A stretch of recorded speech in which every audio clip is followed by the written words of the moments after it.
अब सुनते हैं प्रधानमंत्री मोदी के मन की बात का सीधा प्रसारण।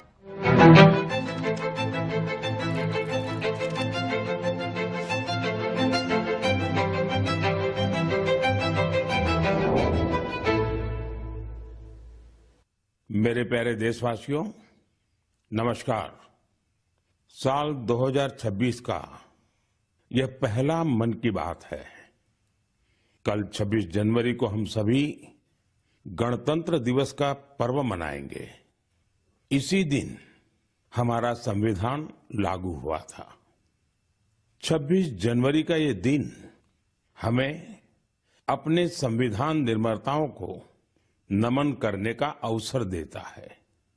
आज 25 जनवरी का दिन भी बहुत अहम है। आज नेशनल वोटर्स डे है, मतदाता दिवस है। मतदाता ही लोकतंत्र की आत्मा होता है। साथियों, आमतौर पर जब कोई 18 साल का हो जाता है, मतदाता बन जाता है, तो उसे जीवन का एक सामान्य पड़ाव समझा जाता है। लेकिन दरअसल ये अवसर किसी भी भारतीय के जीवन का बहुत बड़ा माइलस्टोन होता है।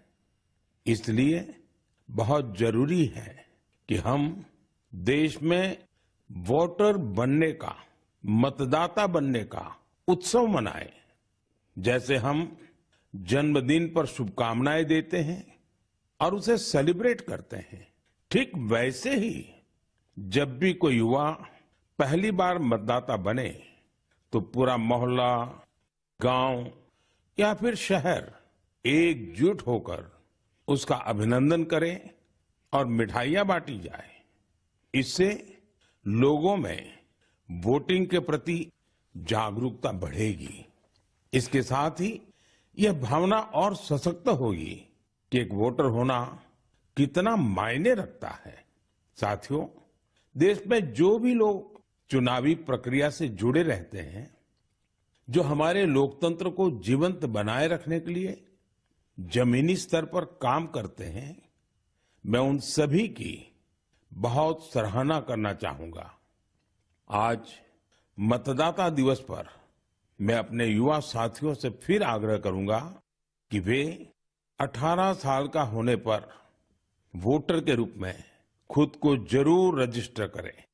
संविधान ने हर नागरिक से जिस कर्तव्य भावना के पालन की अपेक्षा रखी है, इससे वो अपेक्षा भी पूरी होगी और भारत का लोकतंत्र भी मजबूत होगा।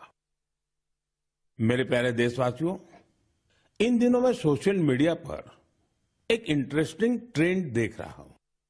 लोग साल 2016 की अपनी यादों को फिर से ताजा कर रहे हैं। उसी भावना के साथ आज मैं भी आपके साथ अपनी एक मेमोरी को शेयर करना चाहता हूं। 10 साल पहले जनवरी 2016 में हमने एक एम्बिशियस जर्नी की शुरुआत की थी। तब हमें इस बात का एहसास था कि भले ही एक छोटा क्यों न हो, लेकिन ये युवा पीढ़ी के लिए, देश के फ्यूचर के लिए काफी अहम है। तब कुछ लोग ये समझ ही नहीं पाए थे कि आखिर है क्या।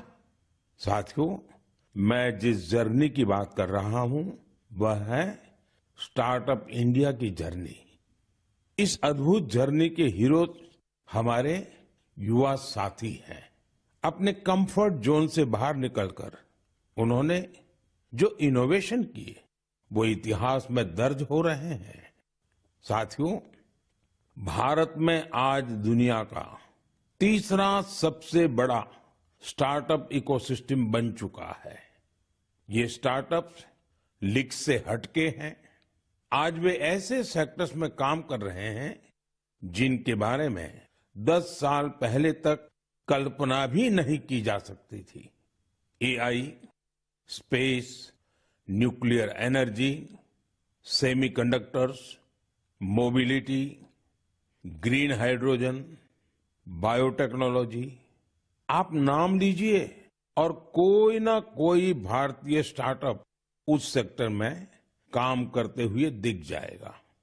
मैं अपने उन सभी युवा साथियों को सैल्यूट करता हूं जो किसी न किसी स्टार्टअप से जुड़े हैं या फिर अपना स्टार्टअप शुरू करना चाहते हैं। साथियों, आज मन की बात के माध्यम से मैं देशवासियों, विशेषकर इंडस्ट्री और स्टार्टअप से जुड़े युवाओं से एक आग्रह जरूर करना चाहता हूं। भारत की इकोनॉमी तेजी से आगे बढ़ रही है। भारत पर दुनिया की नजरें हैं। ऐसे समय में हम सब पर एक बहुत बड़ी जिम्मेदारी भी है। वो जिम्मेदारी है क्वालिटी पर जोर देने की। होती है, चलती है, चल जाएगा, ये युग चला गया।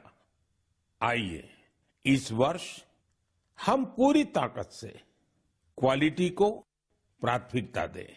हम सबका एक ही मंत्र हो, क्वालिटी, क्वालिटी और सिर्फ क्वालिटी। कल से आज बेहतर क्वालिटी। हम जो भी मैन्युफैक्चर कर रहे हैं उसकी क्वालिटी को बेहतर बनाने का संकल्प लें। चाहे हमारे टेक्सटाइल हो, टेक्नोलॉजी हो या फिर electronics, even packaging. Indian product का मतलब ही बन जाए टॉप क्वालिटी। आइए एक्सीलेंस को हम अपना बेंचमार्क बनाएं। हम संकल्प लें, क्वालिटी में न कोई कमी होगी, न क्वालिटी से कोई समझौता होगा। और मैंने तो लाल किले से कहा था, जीरो डिफेक्ट, जीरो इफेक्ट। ऐसा करके ही हम विकसित भारत की यात्रा को तेजी से आगे ले जा पाएंगे। मेरे प्यारे देशवासियों, हमारे देश के लोग बहुत इनोवेटिव है। समस्याओं का समाधान ढूंढना हमारे देशवासियों के स्वभाव में है। कुछ लोग ये काम स्टार्टअप्स के जरिए करते हैं, तो कुछ लोग समाज की सामूहिक शक्ति से रास्ता निकालने का प्रयास करते हैं। ऐसा ही एक प्रयास उत्तर प्रदेश के आजमगढ़ में सामने आया है। यहां से होकर गुजरने वाली तमसा नदी को लोगों ने नया जीवन दिया है। तमसा केवल एक नदी नहीं, बल्कि हमारी सांस्कृतिक और आध्यात्मिक विरासत की सजीव धारा है। अयोध्या से निकलकर गंगा में समाहित होने वाली यह नदी कभी इस क्षेत्र के लोगों के जनजीवन की धुरी हुआ करती थी, लेकिन प्रदूषण की वजह से इसकी अविरल धारा में रुकावट आने लगी थी। गाद, कूड़ा कचरा और गंदगी ने इस नदी के प्रवाह को रोक दिया था। इसके बाद यहाँ के लोगों ने इसे एक नया जीवन देने का अभियान शुरू किया। नदी की सफाई की गई और उसके किनारों पर छायादार, फलदार पेड़ लगाए गए। स्थानीय लोग कर्तव्य भावना से इस काम में जुटे और सबके प्रयास से नदी का पुनरुद्धार हो गया। साथियों, जन भागीदारी का ऐसा ही प्रयास आंध्र प्रदेश के अनंतपुर में भी देखने को मिला है। यह वह क्षेत्र है जो सूखे की गंभीर समस्या से जूझता रहा है। यहाँ की मिट्टी लाल और बलुई है। यही वजह है कि लोगों को पानी की कमी का सामना करना पड़ता है। यहाँ के कई क्षेत्रों में लंबे समय तक बारिश नहीं होती है। कई बार तो लोग अनंतपुर की तुलना रेगिस्तान में सूखे की स्थिति से भी कर देते हैं। साथियों, इस समस्या के समाधान के लिए स्थानीय लोगों ने जलाशयों को साफ करने का संकल्प लिया। फिर प्रशासन के सहयोग से यहाँ अनंत नीरू संरक्षणम प्रोजेक्ट, इसकी शुरुआत हुई। इस प्रयास के तहत 10 से अधिक जलाशयों को जीवनदान मिला है। उन जलाशयों में अब पानी भरने लगा है। इसके साथ ही 7,000 से अधिक पेड़ भी लगाए गए हैं। यानी अनंतपुर में जल संरक्षण के साथ साथ ग्रीन कवर भी बढ़ा है। यहाँ बच्चे अब तैराकी का आनंद भी ले सकते हैं।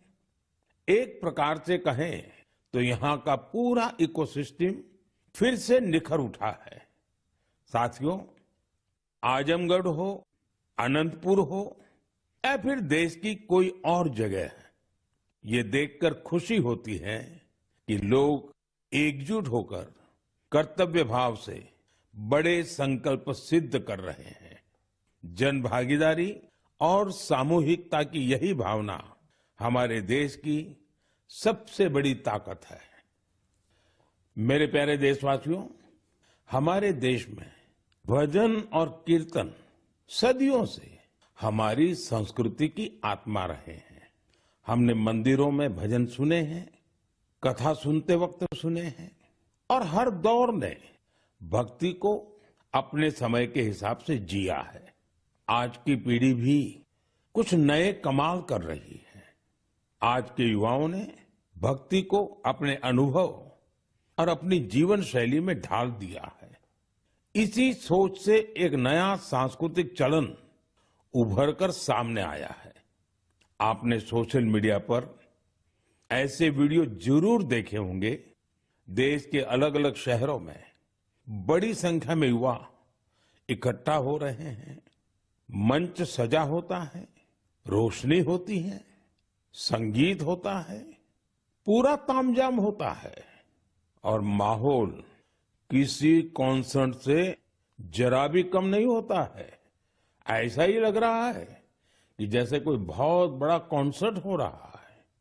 लेकिन वहां जो गाया जा रहा होता है वो पूरी तन्मयता के साथ, पूरी लगन के साथ, पूरे लय के साथ, भजन की गूंज।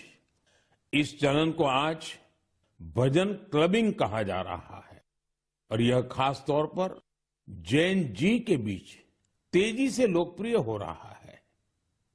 यह देखकर अच्छा लगता है कि इन आयोजनों में भजन की गरिमा और सुचिता का पूरा ध्यान रखा जाता है।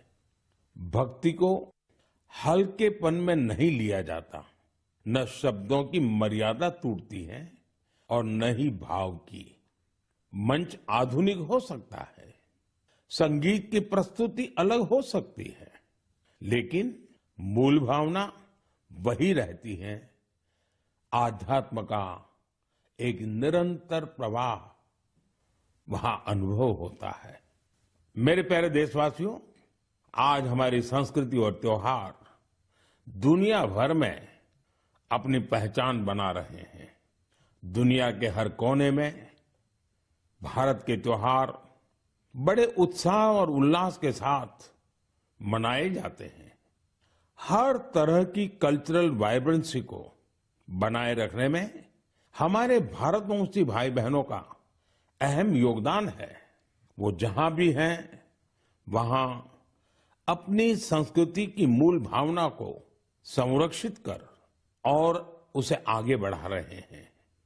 इसको लेकर मलेशिया में भी हमारा भारतीय समुदाय बहुत सराहनीय कार्य कर रहा है।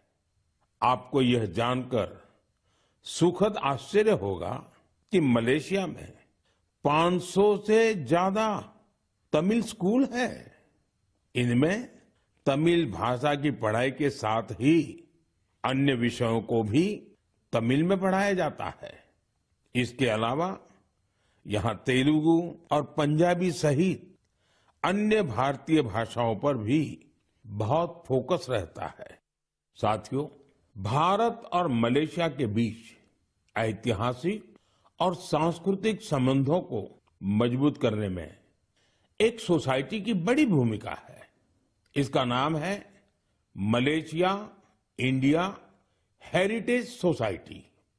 अलग अलग कार्यक्रमों के साथ ही यह संस्था एक हेरिटेज वॉक का भी आयोजन करती है। इसमें दोनों देशों को आपस में जोड़ने वाले सांस्कृतिक स्थलों को कवर किया जाता है। पिछले महीने मलेशिया में लाल पाड़ साड़ी आइकॉनिक वॉक इसका आयोजन किया गया। इस साड़ी का बंगाल की हमारी संस्कृति से विशेष नाता रहा है। इस कार्यक्रम में सबसे अधिक संख्या में इस साड़ी को पहनने का रिकॉर्ड बना, जिसे मलेशियन बुक ऑफ रिकॉर्ड्स में दर्ज किया गया। इस मौके पर ओडिसी डांस और बाउल म्यूजिक ने तो लोगों का दिल जीत लिया। मैं कह सकता हूं, साया बरबांगा देंगान डियास्पोरा इंडिया दी मलेशिया, मेरे का मंबावा इंडिया दान मलेशिया, सेमाकिन टापा। मलेशिया के हमारे भारतवंशियों को मेरी बहुत बहुत शुभकामनाएं। मेरे प्यारे देशवासियों, हम भारत के किसी भी हिस्से में चले जाएं, वहां हमें कुछ न कुछ असाधारण, अभूतपूर्व होते हुए जरूर दिख जाता है। कई बार मीडिया की चकाचौंध में ये बातें जगह नहीं बना पाती, लेकिन इनसे पता चलता है कि हमारे समाज की असली शक्ति क्या है। इनसे हमारे उन वैल्यू सिस्टम्स की भी झलक मिलती है जिनमें एकजुटता की भावना सर्वोपरि है। गुजरात में बेचरा जी के चंदन की गांव की परंपरा अपने आप में अनूठी है। अगर मैं आपसे कहूं कि यहाँ के लोग, विशेषकर बुजुर्ग, अपने घरों में खाना नहीं बनाते, तो आपको हैरत होगी। इसकी वजह गांव का शानदार कम्युनिटी किचन। इस कम्युनिटी किचन में एक साथ पूरे गांव का सबका खाना बनता है और लोग एक साथ बैठकर भोजन करते हैं। बीते 15 वर्षों से यह परंपरा निरंतर चली आ रही है। इतना ही नहीं, यदि कोई व्यक्ति बीमार है तो उसके लिए टिफिन सर्विस भी उपलब्ध है, यानी होम डिलीवरी का भी पूरा इंतजाम है। गांव का ये सामूहिक भोजन लोगों को आनंद से भर देता है। ये पहल न केवल लोगों को आपस में जोड़ती है, बल्कि इससे पारिवारिक भावना को भी बढ़ावा मिलता है। साथियों, भारत की परिवार व्यवस्था, फैमिली सिस्टम हमारी परंपरा का अभिन्न हिस्सा है। दुनिया के कई देशों में इसे बहुत कौतूहल के साथ देखा जाता है। कई देशों में ऐसे फैमिली सिस्टम को लेकर बहुत सम्मान का भाव है। कुछ ही दिन पहले ही मेरे ब्रदर यूएई के राष्ट्रपति महामहिम शेख मोहम्मद बिन जायद अल नाहयान भारत आए थे। उन्होंने मुझे बताया कि यूएई साल 2026 को ईयर ऑफ फैमिली के रूप में मना रहा है। मकसद ये कि वहां के लोगों के बीच सौहार्द और सामुदायिक भावना और मजबूत हो। वाकई यह बहुत ही सराहनीय पहल है। साथियों, जब परिवार और समाज की ताकत मिलती है तो हम बड़ी से बड़ी चुनौतियों को परास्त कर सकते हैं। मुझे अनंतनाग के शेखगुंड गांव के बारे में जानकारी मिली है। यहाँ ड्रग्स, तंबाकू, सिगरेट और शराब से जुड़ी चुनौतियां काफी बढ़ गई थी। इन सब को देखकर यहाँ के मीर जाफर जी इतना परेशान हुए कि उन्होंने इस समस्या को दूर करने की ठान ली। उन्होंने गांव के युवाओं से लेकर बुजुर्गों तक सभी को एकजुट किया। उनकी इस पहल का असर कुछ ऐसा रहा कि वहां की दुकानों ने तंबाकू उत्पादों को बेचना ही बंद कर दिया। इस प्रयास से ड्रग्स के खतरों को लेकर भी लोगों में जागरूकता बढ़ी है। साथियों, हमारे देश में ऐसी अनेक संस्थाएं भी हैं जो वर्षों से निस्वार्थ भाव से समाज सेवा में जुटी हैं। जैसे एक संस्था है पश्चिम बंगाल के पूर्व मेदिनीपुर के फरीदपुर में। इसका नाम है विवेकानंद लोक शिक्षा निकेतन। ये संस्था पिछले 4 दशक से बच्चों और बुजुर्गों की देखभाल में जुटी है। गुरुकुल पद्धति की शिक्षा और टीचर्स की ट्रेनिंग के साथ ही ये संस्था समाज कल्याण के कई नेक कार्यों में जुटी है। मेरी कामना है कि निस्वार्थ सेवा का यह भाव देशवासियों के बीच निरंतर और अधिक सशक्त होता रहे। मेरे प्यारे देशवासियों, मन की बात में हम निरंतर स्वच्छता के विषय को उठाते रहे हैं। मुझे ये देखकर गर्व होता है हमारे युवा अपने आसपास की स्वच्छता को लेकर बहुत सजग है। अरुणाचल प्रदेश में हुए एक ऐसे ही अनूठे प्रयास के बारे में मुझे जानकारी मिली है। अरुणाचल वो धरती है जहां देश में सबसे पहले सूर्य की किरणें पहुंचती हैं। यहां लोग जय हिंद कहकर एक दूसरे का अभिवादन करते हैं।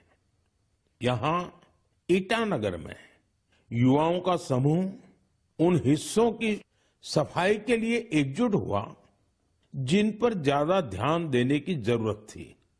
इन युवाओं ने अलग अलग शहरों में सार्वजनिक स्थलों की साफ सफाई को अपना मिशन बना लिया। इसके बाद ईटानगर, नाहरलागुन, दोईमुख, सेप्पा, पालिन और पासीघाट, वहां भी ये अभियान चलाया गया।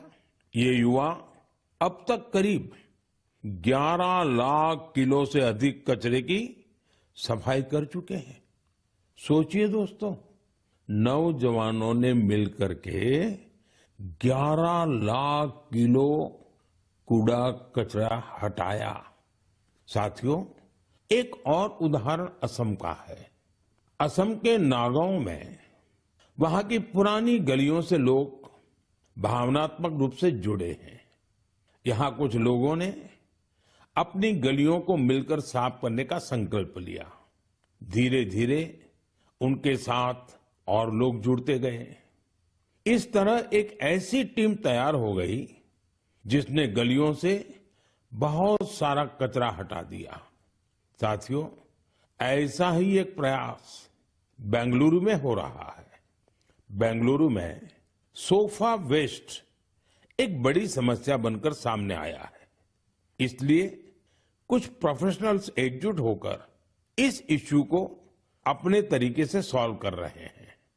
साथियों, आज कई शहरों में ऐसी टीमें हैं जो लैंडफिल वेस्ट की रिसाइकलिंग में जुटी हैं। चेन्नई में ऐसी ही एक टीम ने बहुत बेहतरीन काम किया है। ऐसे उदाहरणों से पता चलता है कि स्वच्छता से जुड़ा हर प्रयास कितना अहम है। हमें स्वच्छता के लिए व्यक्तिगत तौर पर या फिर टीम के तौर पर अपने प्रयास बढ़ाने होंगे, तभी हमारे शहर और बेहतर बनेंगे। मेरे प्यारे देशवासियों, जब पर्यावरण संरक्षण की बात होती है तो अक्सर हमारे मन में बड़ी योजनाएं, बड़े अभियान और बड़े बड़े संगठन की बातें आती हैं। लेकिन कई बार बदलाव की शुरुआत बहुत साधारण तरीके से होती है। एक व्यक्ति से, एक इलाके से, एक कदम से, और लगातार की गई छोटी छोटी कोशिशों से भी बड़े बदलाव आते हैं। पश्चिम बंगाल के कुछ बिहार के रहने वाले बेनोय दास जी का प्रयास इसी का उदाहरण है। पिछले कई वर्षों से उन्होंने अपने जिले को हरा भरा बनाने का काम अकेले दम पर किया है। बेनोय दास जी ने हजारों पेड़ लगाए हैं। कई बार पौधे खरीदने से लेकर उन्हें लगाने और देखभाल करने के सारा खर्च खुद ने उठाया है। जहां जरूरत पड़ी वहां स्थानीय लोगों, छात्रों और नगर निकायों के साथ मिलकर काम किया।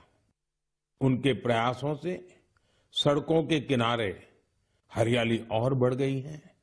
साथियों, मध्य प्रदेश में पन्ना जिले के जगदीश प्रसाद आहिरवार जी, उनका प्रयास भी बहुत ही सराहनीय है।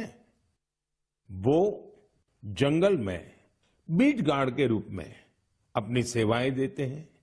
एक बार गश्त के दौरान उन्होंने महसूस किया कि जंगल में मौजूद कई औषधीय पौधों की जानकारी कहीं भी व्यवस्थित रूप से दर्ज नहीं है। जगदीश जी ये जानकारी अगली पीढ़ी तक पहुंचाना चाहते थे, इसलिए उन्होंने औषधीय पौधों की पहचान करना और उनका रिकॉर्ड बनाना शुरू किया। उन्होंने 125 से ज्यादा औषधीय पौधों की पहचान की। हर पौधे की तस्वीर, नाम, उपयोग और मिलने के स्थान की जानकारी जुटाई। उनकी जुटाई गई जानकारी को वन विभाग ने संकलित किया और किताब के रूप में प्रकाशित भी किया। इस किताब में दी गई जानकारी अब रिसर्चर, छात्रों और वन अधिकारियों के बहुत काम आ रही है। साथियों, पर्यावरण संरक्षण की यही भावना आज बड़े स्तर पर भी दिखाई दे रही है। इसी सोच के साथ देश भर में एक पेड़ मां के नाम अभियान चलाया जा रहा है। इस अभियान से आज करोड़ों लोग जुड़ चुके हैं। अब तक देश में 200 करोड़ से ज्यादा पेड़ लगाए भी जा चुके हैं। ये बताता है कि पर्यावरण संरक्षण को लेकर अब लोग ज्यादा जागरूक हैं और किसी न किसी रूप में अपना योगदान देना चाहते हैं। मेरे प्यारे देशवासियों, मैं आप सभी की एक और बात के लिए बहुत सराहना करना चाहता हूं। वजह है मिलेट्स, यानी श्री अन्न। मुझे ये देखकर खुशी है कि श्री अन्न के प्रति देश के लोगों का लगाव निरंतर बढ़ रहा है। वैसे तो हमने 2023 को मिलेट ईयर घोषित किया था, लेकिन आज 3 साल बाद भी इसको लेकर देश और दुनिया में जो पैशन और कमिटमेंट है वो बहुत उत्साहित करने वाला है। साथियों, तमिलनाडु के कल्लकुरिची जिले में महिला किसानों का एक समूह प्रेरणा स्रोत बन गया है। यहाँ के पेरिया पालयम मिलेट एफपीसी से लगभग 800 महिला किसान जुड़ी हैं।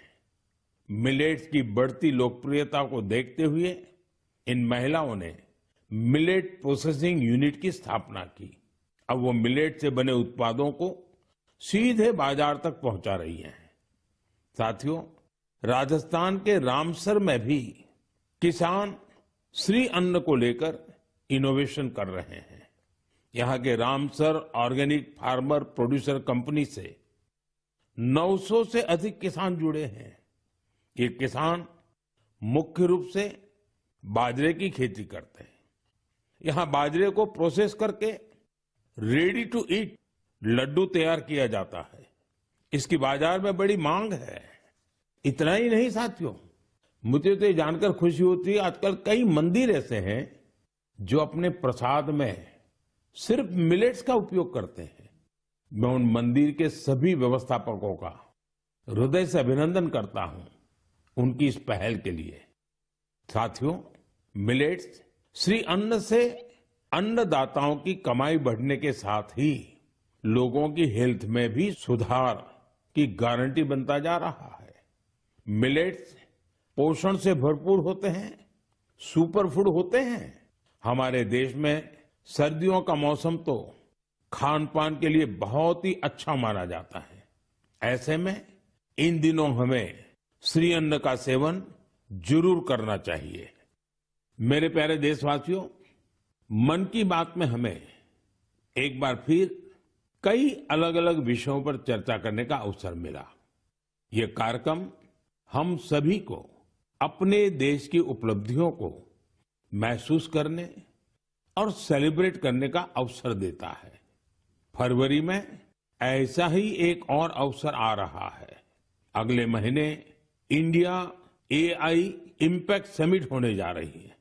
इस समिट में दुनिया भर से, विशेषकर टेक्नोलॉजी के क्षेत्र से जुड़े एक्सपर्ट भारत आएंगे।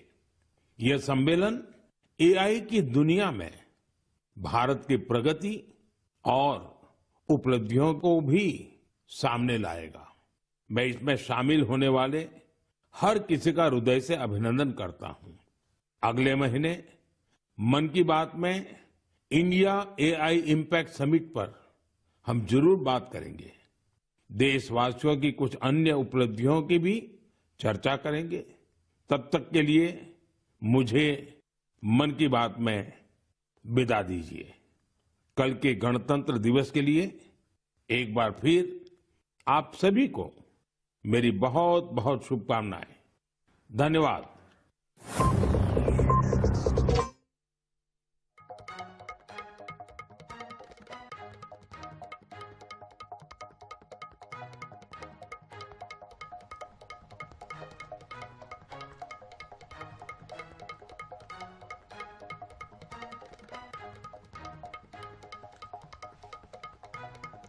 तो मन की बात आप सुन रहे थे। देश से सीधा संवाद यहां पर प्रधानमंत्री नरेंद्र मोदी ने किया है और 26 जनवरी को लेकर शुभकामनाएं देते हुए भी नजर आए। तो पीएम ने मन की बात में मतदाता दिवस की भी शुभकामनाएं दी है। 2016 की फोटो शेयर ट्रेंड पर भी उन्होंने बात की। 10 साल में स्टार्टअप किस तरह से आगे बढ़े उस पर भी प्रधानमंत्री बात करते नजर आए।